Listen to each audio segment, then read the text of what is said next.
Tonight on Countdown to 88, we're making a great start. From the Olympic Saddle Dome in the heart of the city to Nikiska at Mount Allen, site of the downhill events, our facilities promise to be the best yet. We'll bring you up to date on where we are now with Olympic preparations. Canadians reserve special pride for their Olympic hockey team. You'll meet the man whose job it is to select the best players and mold a winning team, the coach of the Canadian Olympic hockey team, Dave King. And we'll experience the thrill of Olympic competition from the athlete's point of view in a daring adventure into sports. Hang on to your seats. It's a surefire way to get into the spirit of it all as we count down to 88.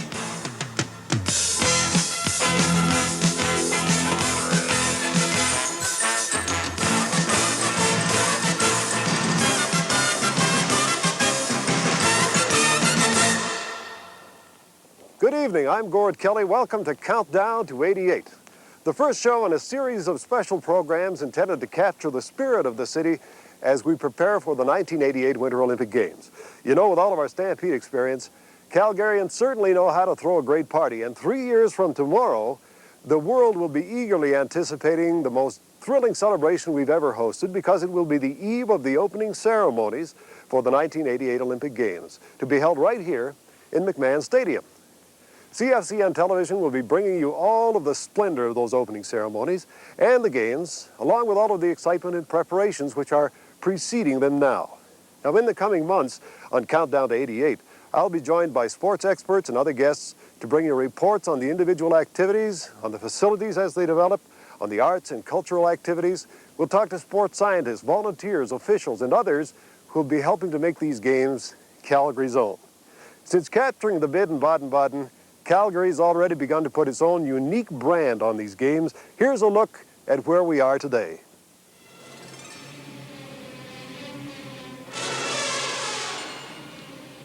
If you look back, you can see that every Olympics has had its distinctive character.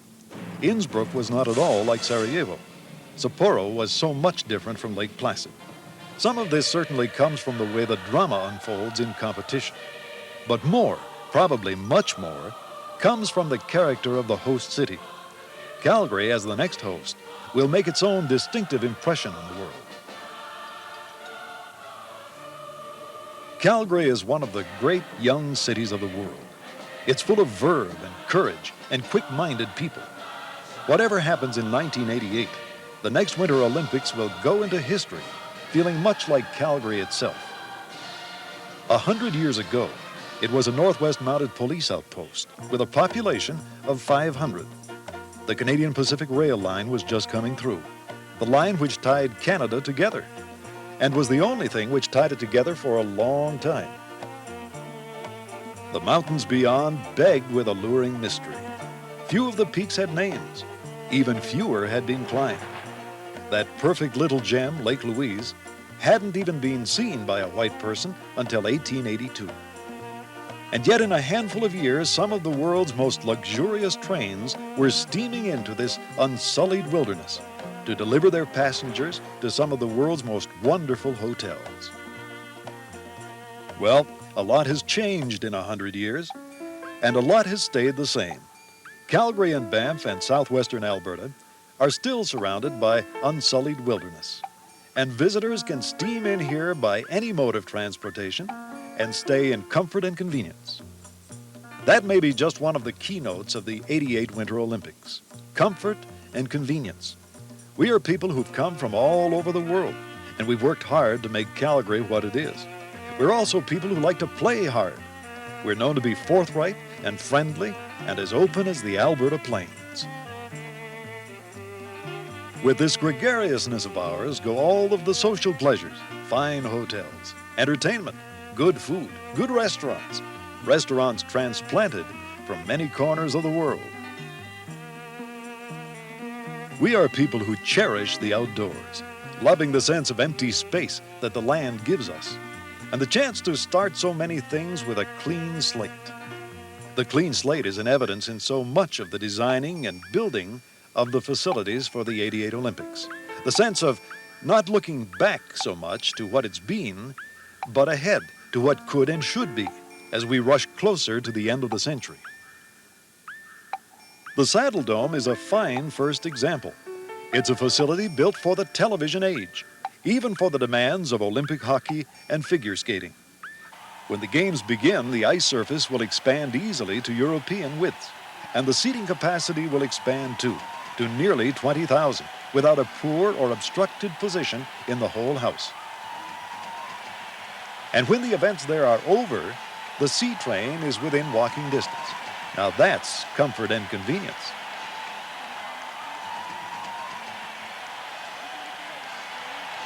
Across town at the University of Calgary, the speed skating oval is beginning construction. And it too will be comfortable, for it will be indoors.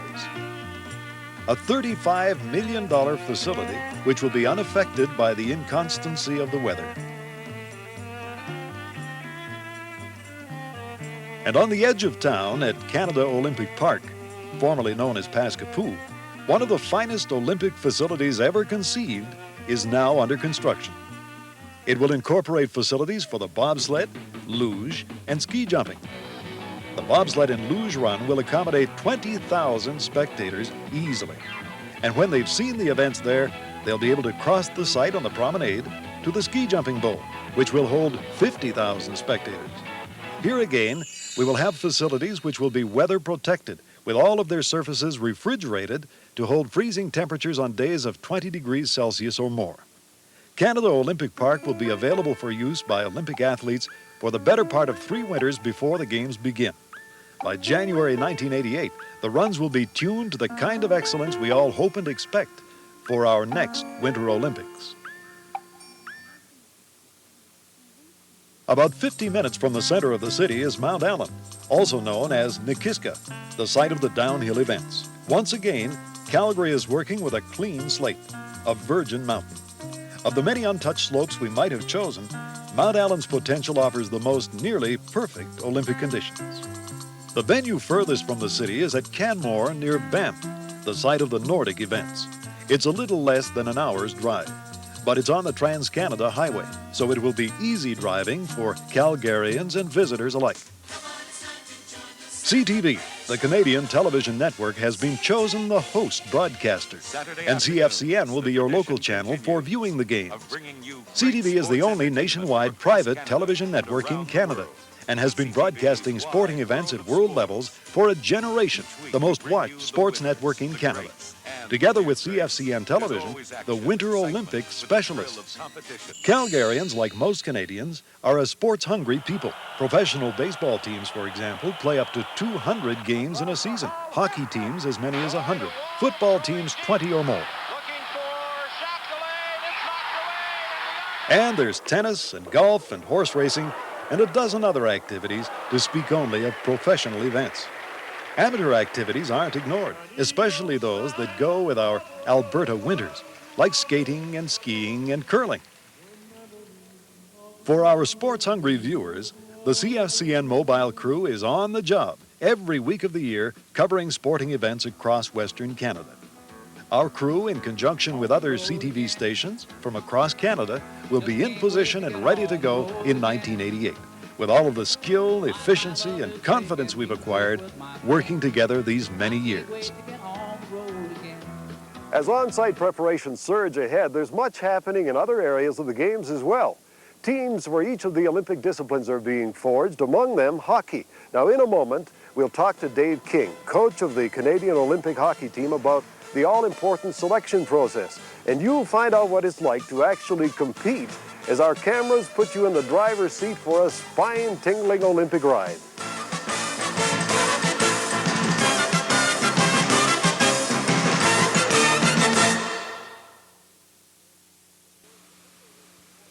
If there's a single winter sport that has captivated Canadians more than any other, a sport that has spawned their greatest expectations and frustrations alike, it must surely be hockey. No need to recap the recent unhappy history of Olympic competition for this country. Suffice it to say that the last time in Sarajevo, we started brilliantly but failed in the end to win any medals. Well, if ever our national pride insisted on a winning performance, it will do so in Calgary in 1988. And the process to that end is already underway. Now here's Gagne coming in. Gagne fakes a shot, spins around. Olympic coach Dave King will attempt to continue and build upon the success he's already enjoyed at the international level. Along with other Hockey Canada personnel, he's been busy finding young players, first of all, and trying them in the fire of international competition. And sometimes the lessons learned must be learned the hard way, as witness the recent series with Moscow Dynamo. Dynamo was the first-place team in the Soviet Elite Division, and they're very good, and our players were brought together very quickly, and we looked at 53 players in the 10 games, so the lineup kept changing all along, but we saw some very good players, and we felt that there was maybe 4 or 5 kids in that group of 50 that are good candidates for 88 as well, too. This year we had an under-17 Soviet team in Canada. Yes. And they played a 10-game series across Canada against our under-17-year-old players. And so during that tour, we identified another 40 top candidates. So we've had a lot of things on our plate this year to identify talent. On balance, we've been pretty lucky in the selection of Olympic hockey players in Canada. Lucky that our teams have performed as well as they have, because we've been pretty casual, unlike the Russians and Europeans who've had it systematized for years. Are they wrong? No, we've really adapted to their system, Gord. We're very clearly following their pattern, so that leading the Olympic program, we have every year we know who the best players born in 67 are, the best players born in 68, 69, and so now we're starting to get much more detailed on our evaluation. The Soviets can tell you right now what players born in 72 would be potential candidates for national teams down the road. And that's a tremendous thing. And we're doing the same kind of thing. It doesn't mean that a player who isn't identified can't make it, but it does give you some kind of a rough guideline of these are some of the best young players, born in 68, born in 69, players to be watched. And why is it that despite our national background in the sport, why is it with a hockey rink in every Canadian backyard that Europeans seem to develop superior hockey skills? Could it have something to do with coaching? Coaches coach for their job. It's a livelihood from almost, say, junior B hockey up. A lot of coaches, you survive on your one-loss record. And so I think a lot of times coaches influence players to, let's not play any high-risk hockey. Let's not make those risky passes. Let's just dump the puck in and play a safe game. And so our business aspect to our game, I think, causes our coaches to play a safe game and to coach a safe game where you give up possession to apply pressure by forechecking. I think sometimes we tend to coach more mediocre style game because it's a safer game. But Canadians want to win, so badly, in fact, that it seems desire has become our secret weapon. Everyone recalls the emotional surge that won for us in Moscow in '72. Whether emotion can overcome a deficiency in skills, though, however slight, is another question. When we do win, our heart is a big part of it. We have to overcome maybe some lack of skills and techniques many times to defeat the Europeans with a lot of heart and intensity, those types of things. But I do believe we are closing the gap as far as the skills and techniques go. International hockey left Canada behind for a period of years as we unconsciously adapted our game to the demands of the NHL. But there are hopeful signs now that we're closing the gap with a hybrid game of European offense combined with Canadian-style defense. We've suffered some embarrassments, but we seem to have learned. And now, at least, there's a perception of the kind of hockey, the kind of team that's needed to win. Years and years ago, there was a definite contrast in styles. It was black and white, European hockey versus North American hockey. And I think over the last 8 or 10 years since the series in '72, we've seen the evolution of the game now more to a hybrid combination style. And we're starting to see now that NHL teams are playing it more effectively every year. And I think that we are starting to see a style of game that I'm not saying it's the epitome or the end result, but I think for the next 10 or 15 years, the Oiler Flame style of hockey, I think, will prevail for a little while. It's difficult to build a hockey team now that will win in 3 years. Some of the men who will wear Canada's colors in 1988 are boys today, and some of them live within sight of the Saddle Dome, and some of them are worth watching. There's a young fellow like Brian Vos who plays midget hockey here in Calgary, midget AAA. He's an outstanding hockey player. He's still a first-year, he's a minor midget playing with the major midgets. The guy's a year older than him, and he's doing very well. So Brian's an outstanding player, and we think he's the kind of player who's going to be an international style player. He's a good puck handler, a good skater, and probably his greatest skill is his intelligence. If in time young Brian Bosch does make it, does come to represent his country in its most important sport, he'll join a pretty exclusive club. He'll become one of the select few who've ever had the Olympic experience, an experience that apparently leaves an indelible mark. Certainly it did so with Kirk Muller, one of the stars with Team Canada in Sarajevo, now a pro with the New Jersey Devils. We got chills, standing there on the blue line listening to the anthem each game that we won over there. And I'm sure for the Calgary people here in '88, it's going to be a great experience for them to watch it and be a part of it like it was in Yugoslavia. And I'm sure it'd be just as good here and, be something to see. It's a long way from Sarajevo to Calgary, yet a short step in our memories to the pride of seeing Team Canada compete in 1984. Over the next 3 years, we'll be following the progress of some promising young players like Brian Vos, who hope to be standing on the blue line for our country when Calgary hosts the world in 1988. Next, we'll get into the daredevil spirit of Olympic sports with nothing between you and the courses except your TV screen. More thrilling than any midway ride, it's competition from the athlete's point of view.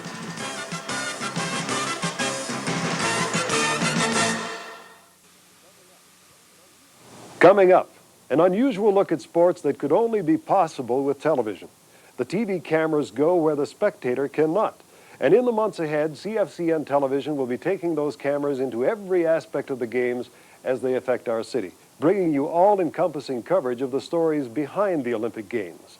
CFCN and the CTV network will be your exclusive hosts for Olympic game coverage. Now, through the special advantages of television, let's join the athletes on the courses for a thrilling Olympic experience.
There's a spirit beginning to build in Calgary, a spirit you can feel as facilities move from the design stage to actual construction, as the selection process begins for our various national teams, and as we look forward to the splendor that will take place right here in McMahon Stadium 3 years from now on the eve of the opening ceremonies.